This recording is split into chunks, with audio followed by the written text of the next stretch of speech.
became monk at the age of 9. I choose to become monk by myself.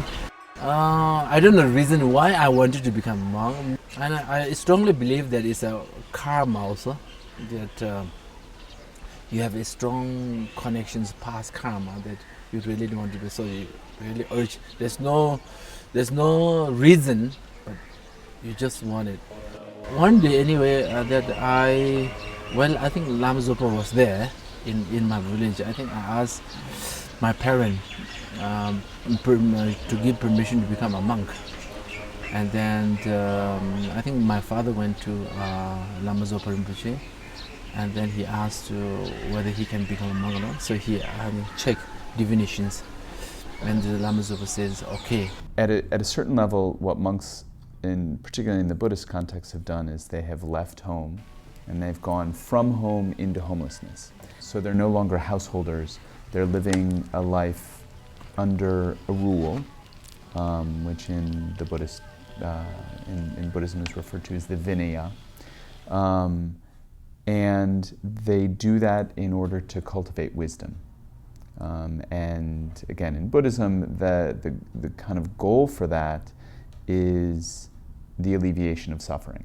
Well, the way I think that is the correct way is that one is a Buddhist, one is practicing, one has decided that this is one's path, one decides that one wants to, this is the most important thing, is to cultivate Buddha Dharma, and is very clear about their teacher, their teachings, everything is there, and they decide that the most effective way to practice would be as a monk, because the biggest distractions in life are job and relationship. So you eliminate job and relationship and totally devote yourself and live within those vows. Why I think monasticism lends itself to the mystical experience is because the extra stuff of the world is removed.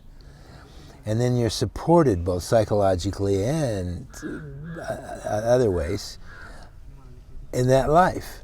So that would be the only real positive motivation. I came to Kaban Monastery, and then I study here 2-3 years, but sometimes very boring. Oh, now I want to go home, homesick, because that time I don't know anything about Buddhism. So that time I'm a little bit young, Then after 12 years later, I know something about Buddhism. Now I'm very stable to stay here a long time.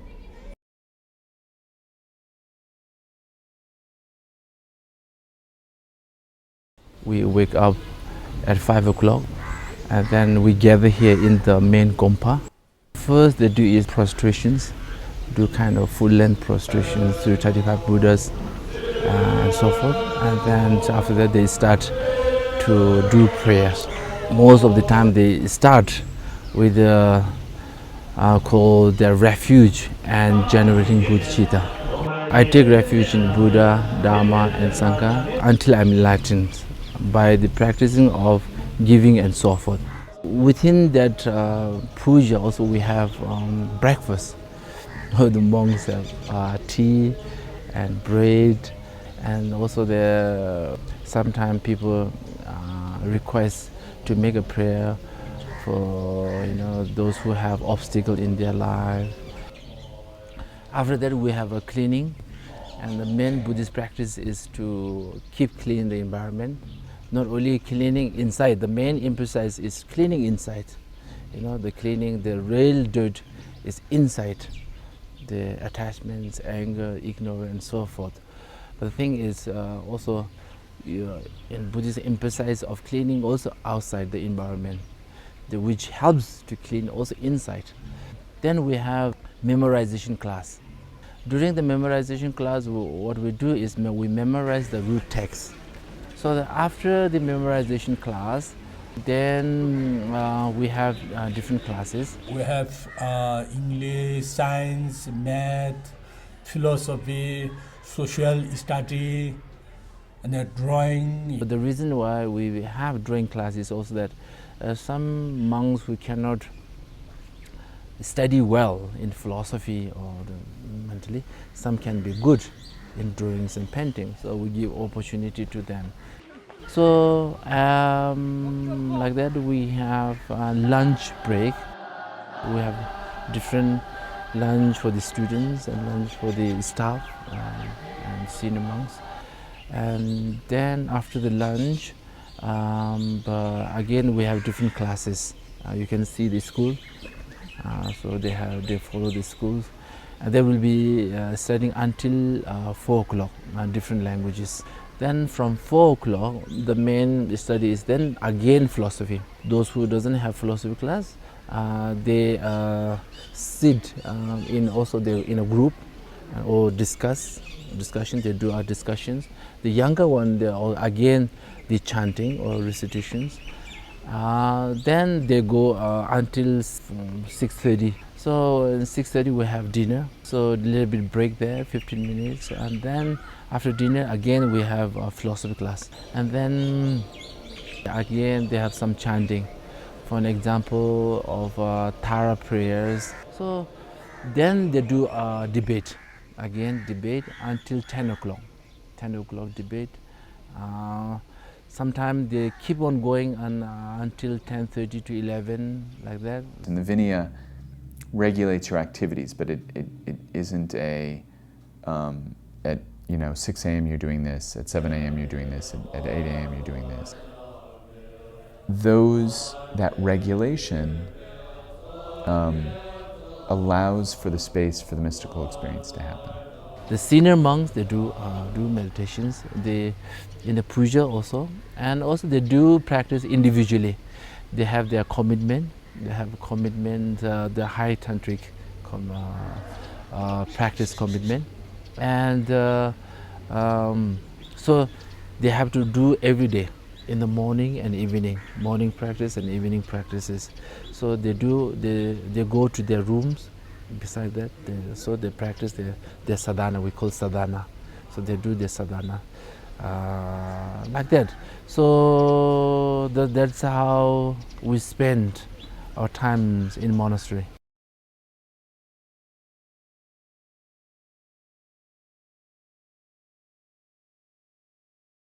Debate is a special way of learning Buddhist philosophy.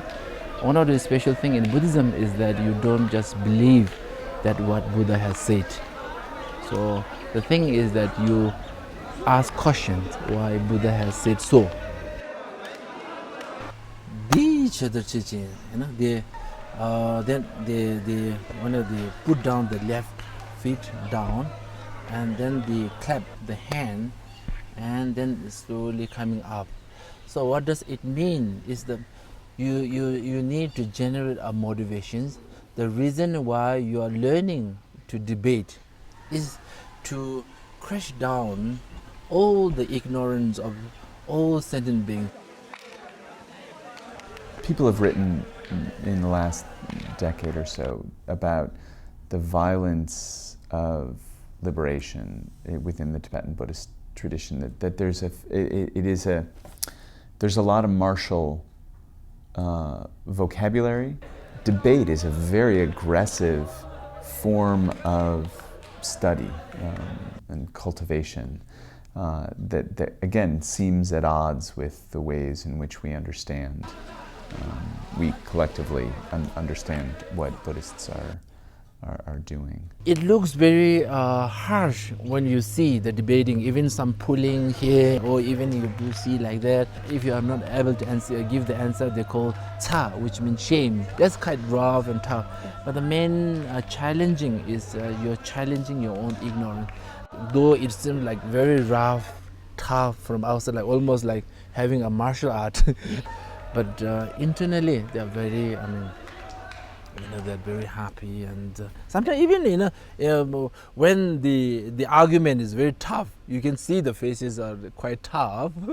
You can see it's not always the positive, but the thing is, main purpose is to study, to sharpen your mind, and then eliminate your darkness of ignorance, and then gain the wisdom in order to benefit all sentient beings. So you see, without the concentrations, without the mindfulness, you cannot do. So there should be a mindfulness and then concentrations, and as well as then your debating on that subject.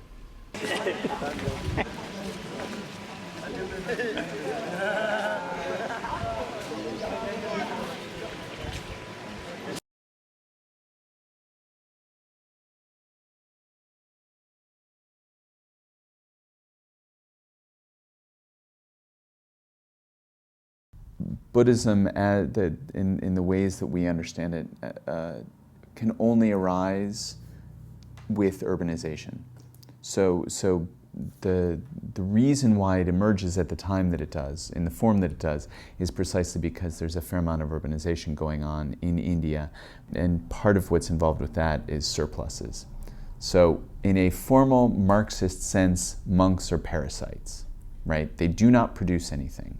A Buddhist monk should actually be by definition useless to society, a secular, productive society. What they have to contribute is immense if you understand the spiritual path, which is even a higher and greater contribution, even if they're not teaching or engaged in certain things. The fact that they're cultivating the path, that can be appreciated. When we refer to them as being homeless, it's not that they are without a place to stay. It's that they don't own this property, that they're outside the community. They're outside the formal kind of land reproducing system.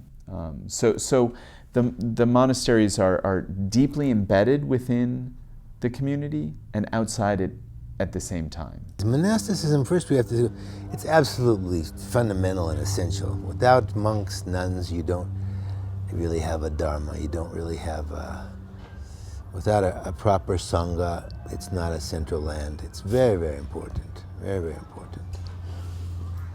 It's been for many people, it's been very difficult to maintain that in the West because, like I said, of the lack of support, psychological as well as financial.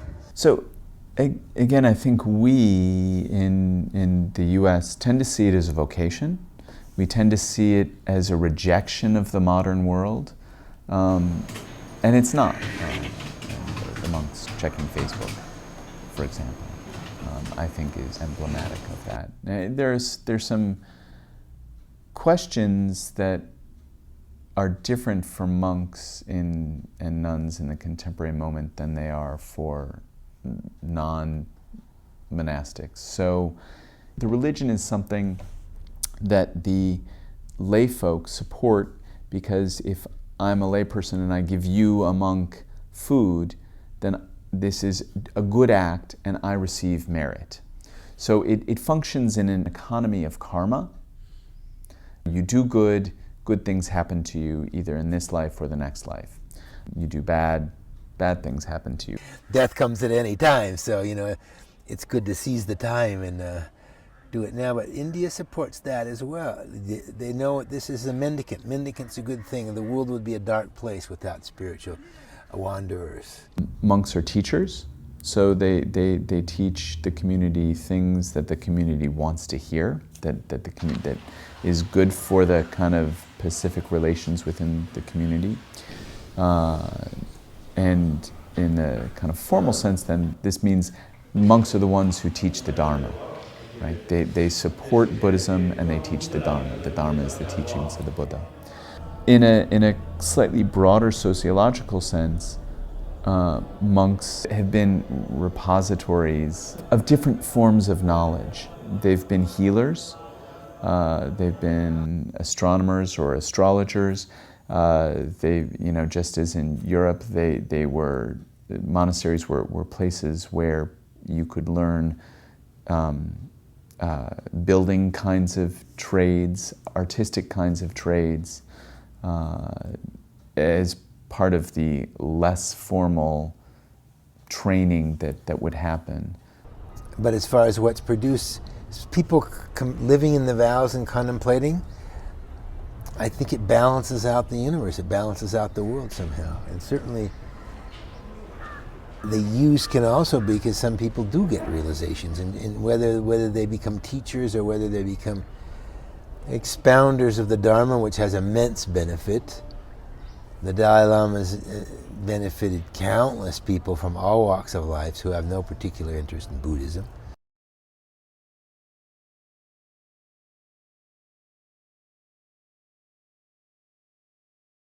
There are monks who ordain normally as novices for an education. There are monks who ordain in order to study the Dhamma, to engage in this kind of religious quest. There are monks who ordain to make merit for their parents. The younger one, the beginners one, they will start with the alphabet, the Tibetan alphabet, and then to how to read and write, and then they start with the praise of Manjushri. The reason why they start with praise of Manjushri is the Manjushri is believed to be the wisdom god. They're not fully ordained monks because you have to be 20 to take the full. Right. But They're novice monks, or sometimes they have 5 vows and they wear the robes. But yeah, I mean, it's a good education. It's a nice group of people. Anything that's a higher level and a little more subtle, you're bound to be happy. It's a nice place. Also, you have to keep in mind, Lama Yeshe. Well, sometimes people will find the kids it's almost brutal, in the monastery if they break the rules or something. Even great saint like Lama Yeshe, bam, But one of the punishments used to be that Lama had them doing if they really screwed up and they did something wrong, would be to carry these buckets of water to fill the Tara pond. There wasn't just running water anywhere. They would be up and down that hill. And that's exactly, if they weren't in this monastery and they were up in the mountains in Solo Khumbu, they would be carrying loads the rest of their lives. Do you want to carry loads the rest of your life, or do you want to take it to a higher level? So it was the perfect punishment, because it's a little reminder. You're offering water to Tara, and you're also doing exactly clear, like, why am I here? So it can be it's a nice place to be, a monastery, compared to some grungy place maybe way up in the mountains with not such good food or real poverty or a very good education and much that's interesting, So they're happy. 9 years old, the young monks. are they the youngest? Yeah. 9 years old is the youngest? 5, 6. So he says, I'm very happy here. He doesn't want to go to home. They have playmates, lots of playmates. And then they enjoy it. I mean, though it's a very hardship, waking up in the morning, 5 o'clock, until the younger one, we let them sleep a little earlier.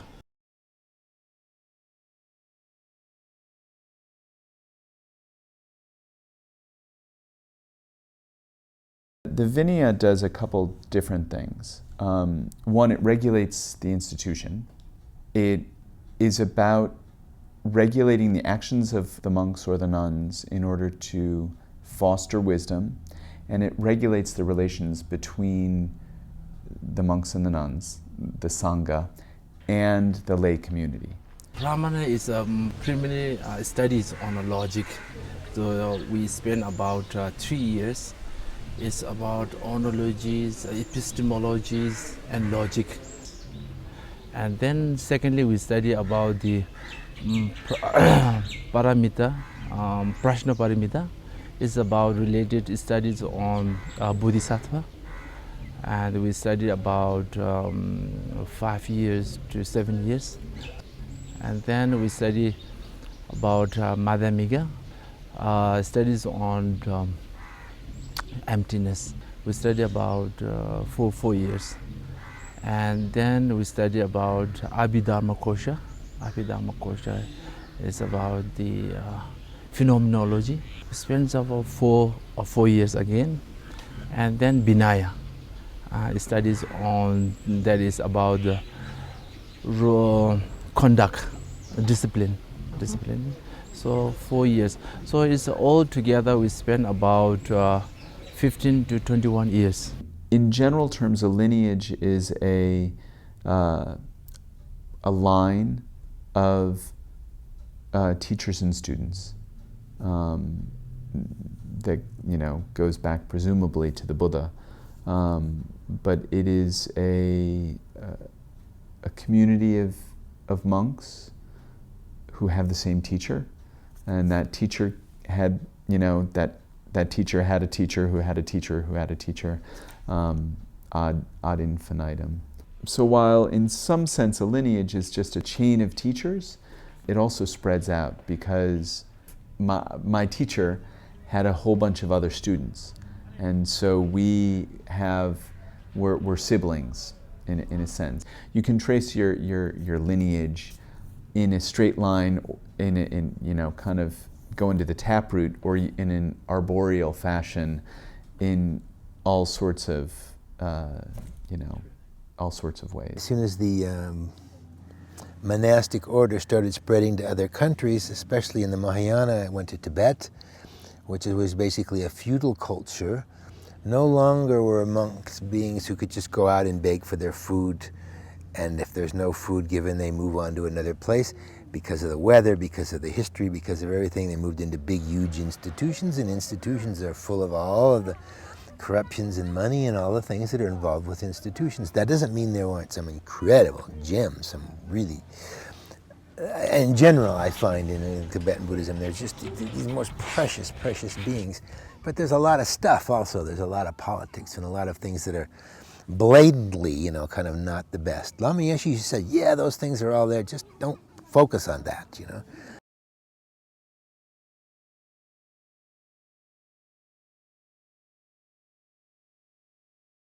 Buddhism has a fair amount of that gendered hierarchy embedded in it.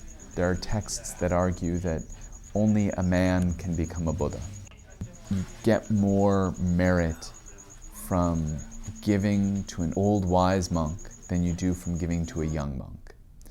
In the same way, you get more merit from giving to a young monk than you do by giving to a woman, to a nun.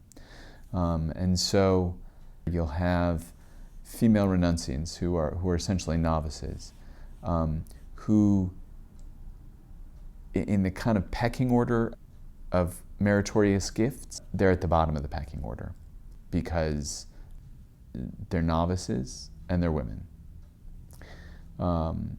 This kind of set of gender hierarchies collides in particularly complicated ways with late 20th century liberatory feminist ideologies, which are supported by both men and women in particular locations.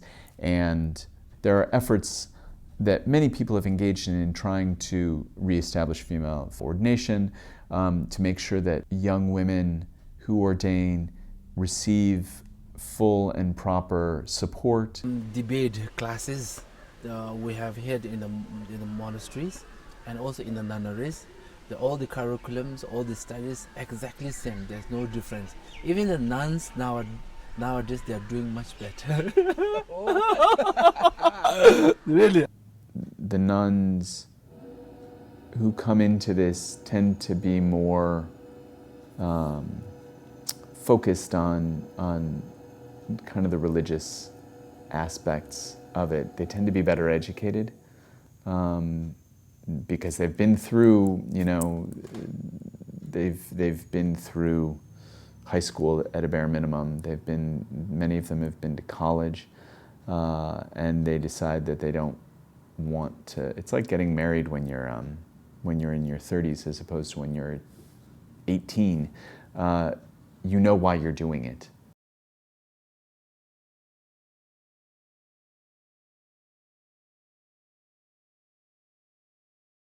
But in Gelugpa, emphasize first study. Without study, then meditate. What you are going to meditate? There's nothing to meditate. So first you have to know the subject very well. Then you can contemplate what you have learned. Then what you have studied. Then try to familiarize that into your heart. The idea is that this is what monks are supposed to do. They're supposed to study the Dharma and meditate. You no longer farm. You no longer are a carpenter. You no longer do these things. What you do, what you're responsible for is these two activities. So the main purpose of studying is not to become pride. So that, there's a problem. It's not that always it's easy. When you have more wisdom, when you have more knowledge, sometimes there's a danger that I'm learned, I'm more scholar, I'm more clever than you. But it can be a deception. can be a lure because of it's so blissful, apparently. So every once in a while the Buddha would have to put something like that straight. So in one of the stories of the Buddha, he came to the river, and there was a man on the river who had practiced one-pointed concentration to where he could walk on the water. He said, I practiced for 20 years and I can walk across the river. And Lord Buddha said, well, you wasted 20 years for 5 paisa, you could take the ferry boat. You know, it's a great one, you know. It's like, yeah. The meditative practices are replicatable. That what the Buddha says, what the Buddha is said to have said is, if you don't believe me, do it. And you'll find that I'm right? This is a repeatable experience. And most people I know who've done this explain, who are good at this, say that, in fact, these things are true. And so I presume that there are physiological processes that the act of meditation engage, which can then be interpreted in fairly consistent ways. The practice, we have to be very mindful in every situation, whether we are doing meditations, or now I'm meditating, I'm doing it like this. And during even these conversations, I have to be careful. And every moment, the practice is every moment there. So every moment can lead, or even the teacher, I'm teaching, I know I have many disciples, it can be pride. So it's practicing is not so easy. So whether you are in the debate, whether you are in the studies, or every single moment, so there is always practice. And so meditation is not easy, requires an intense amount of work and practice before a mystical experience, if we might say, can happen. You have this phenomena of single-pointed concentration, samadhi, shine, and then access to the jhanas, access to the absorptions. And probably only in 2 religious traditions, the Hindu and the Buddhist, they have these outlined, a map, step by step by step, what occurs at each step, which clairvoyance comes, which power comes, power over the elements. In the training on how to become a bodhisattva, it's like the self-cherishing mind becomes the obstacle to becoming enlightened. And the self-cherishing mind is the devil in Buddhism, the one that wants me first, me first, me first. And the mind that cherishes others is always happy, it's always spontaneous. It's always, everybody wants to be around someone like that. The vast majority of mystics are highly disciplined individuals. And by disciplined, I don't mean they get up at the same time every day and they work, but rather they have been trained, they have been disciplined within a particular context. And in a sense, this is the whole purpose of the Vinaya and the whole purpose of the rule of St. Benedict. So that discipline gets rid of the extra crap in life and allows them to understand the true nature of things, right? So a mystical experience doesn't happen like just walking down the street. They happen in a very specific, culturally ordered context, which allows the mystic to engage in kind of the flights of the soul. I think mystical activity, mystical experiences, are really only made sense of in that highly disciplined framework.